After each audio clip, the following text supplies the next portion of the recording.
بسم الله الرحمن الرحيم. الحمد لله رب العالمين، وبه نستعين على أمور الدنيا والدين، وبعد. ما شاء الله. أرأل يا رب كتاب خذ عقيدتك جدما فلان إرى وليبان الجهاد والولاء والحكم، وأن كان سدان الرا ولي تطمنا سؤال يكان غافي أفرتمي أفريسو كتاب كان كيجر ما حكم الجهاد في سبيل الله؟ ماني مران يكان سيري نقب جهادي jajjabaachaan karaa rabbii irra jajjabaatan lolaansi karaa rabbii irra lolanu hukumiin isaa yookaan muraan isaa maali? Awwalan deebisaa jecha kana aljihaadu waajibun, jihaadii lolaansii lolanu yookaan jajjabaachaan jajjabaatan karaa rabbii irratti waajiba yookaan laazima. Lolaansi kunin fulaa horii barbaachisa bilmaali, horii kee baaftee horiin lolta. Diina tana horiin fulaa jabeessu malan horiin jabeessita. والنفس فلان نفسه فيسفت متى فلان يسين فيسفت متى يوكان نفسه فلاسون أبته دينة جبس. واللساني فلان موك أونك أو برباتشفت فلان دبي برباتشفت دبي تنان ججبست دينة بر أبته. قال الله تعالى إن جد ربين ألتي إسان غرتتني قمي إسلاما دبتون كدوب قمي سنكيسا أنا فأتين توكو انفروا خفافا وثقالا. انفروا باء وفباسا خفافا يو وإساني سبلتوف وثقالا يو وإساني جباتول فلا اتباؤ ملن فلا اتبافتشو ملن بافت باء وجاهدوا ججبات ججبيسا دين ربتن بأموالكم أبين رب سبحانه وتعالى إسانيكن بافتني فلات أبين برباتشف. وأنفسكم فلاكم سن نفسي تيسن يوكان متى كيسن برباتشف متى كيسنين نفسي تيسنين فلاسون أباتشون وانسون هجتشون دينة ججبيسا في سبيل الله كرى ربي الرد. وقال صلى الله عليه وسلم إن جل إرقما ربي نقاف رحمة ربي قبايسا هاجرات جاهد المشركين فيو إسين أفاني اللول برباتي يو دبي برباتي لولون ittiin dubbachuu jajjabaadha. Warra mushrika jechuun warra waaqeffattoota, warra aadaa rabbi dhiisee karaa rabbi dhiisee karaa dhibii guldeemu yaamicha karaa rabbii yaamtanii itti jajjabaadha warra kanatti. Bi'amwaalikum fulaa horii feesiftu horii baasu. Wa anfusikum fulaa nafsee feesiftu nafsee baasu. Wa alsinatikum fulaa afaaniin dubbacha barbaachiftu afaaniin dubbattanii.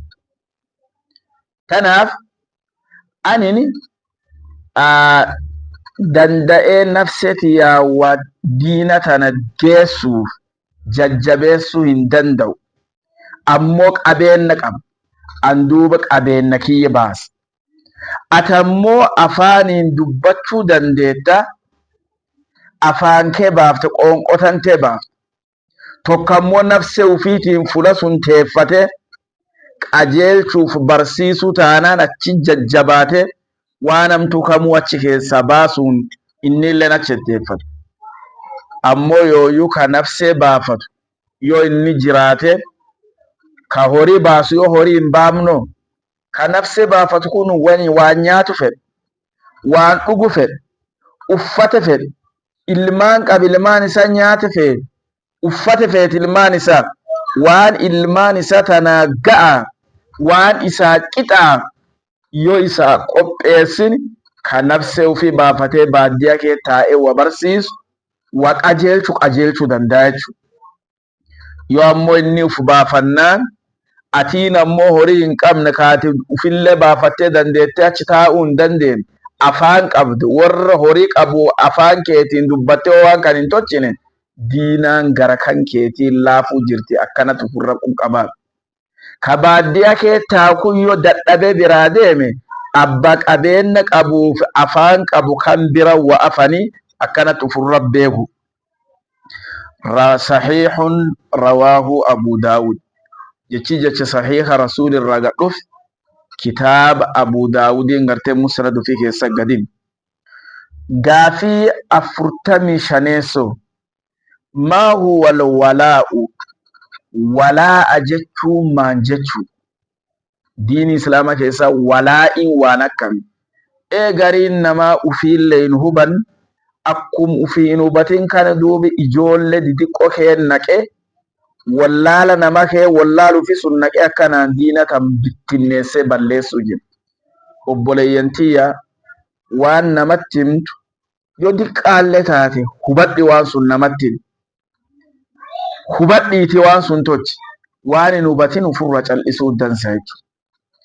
Alwalaa'u walaa'a jechuun huwa alhubbu jaalala rabbi kee jaalachuu waan rabbiin fedhe jaalachuu nama islaama jaalachuu nam islaama sun ufi gadi harkiifte ufi gadi heeffachuu yoo inni hammeenna kee jiraatellee islaamummaa inni qabu sun isi jaalatte isi kan ufi gadi harkiifatte hammeenna sun keessaa isa baafte yookaan hammeenni sun isu hubachiifte. Ammoo yooyyuu ati wallaala keetiin nam islaama tokko hammeenni yoo inni kee jiraat isa kan jibbite isa kan yoo ufurraa fageessi ati akka keetii waan diina jaaruu jirtu seete diina cabsuu jirtu obboleeskiyya. Attan walau kaafirallee namuma kaafiraatu namummaa isaatiinis jaalattee ufitti si dhiheessite kufrummaa sunis keessa baaftu fedhan.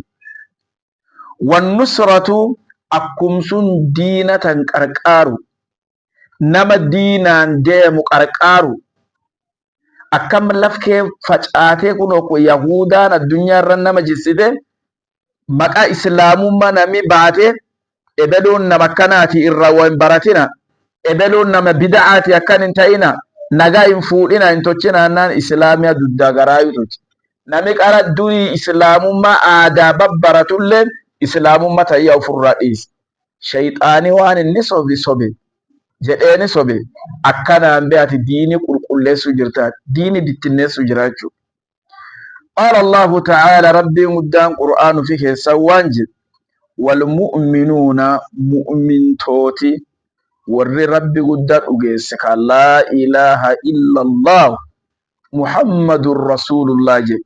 Nami jechi kan jedhe cufaa waliin wa in guutatu ir'inniin anaasiin dubbachuu jiru kanallee bir ir'inni kiyyin jira إذن ما دام لا إله إلا الله جد نمي إسلامات نمي إسلاما كنجد والمؤمنات أقم سن إن تلت لا إله إلا الله جد جتش كان أجلسين بعضهم قرين ولي ورّا أولياء بعض ولي تجالا لي ولا جالتني وبلسكي يوانا همين كيجو أتي إسلام متي نجالته وفين نغدي هركيفته همين كيو ملانا إنغرسين يو إمبرسين ميرانيا فرصو دغوجي معسيا إدو جتوجي وان كان إسلام من قبو يوات نجالته وفين ندهسته mira kana harka karana bufti on barban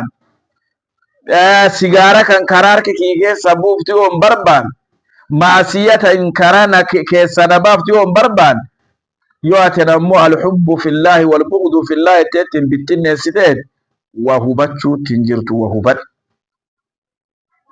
jaladdi nam islama nami islama aginni wal jalatu kalima la ilaha illallah jedi nami islana la ilaha illallah jedhe balleessa hin qabu jechuun balleessaan harka dhibba keessa 80 gerweezee wa balleessu jira waan balleessin kan ammoo islaamummaa suniif jecha ufi dhiheeffanne waan kan tokko wal keessa baasan hinnachu وقال صلى الله عليه وسلم ارجما ربي وانجن نغاف رحمة ربي قبا إساها جرهتو المؤمن نمي مؤمنة نمي إسلاما للمؤمن نما إسلاماتي أكيني إلى عالم كالبنيان أكا إجار سماناتي يشد بعضه بعضا ملك ماننان ولا جبيس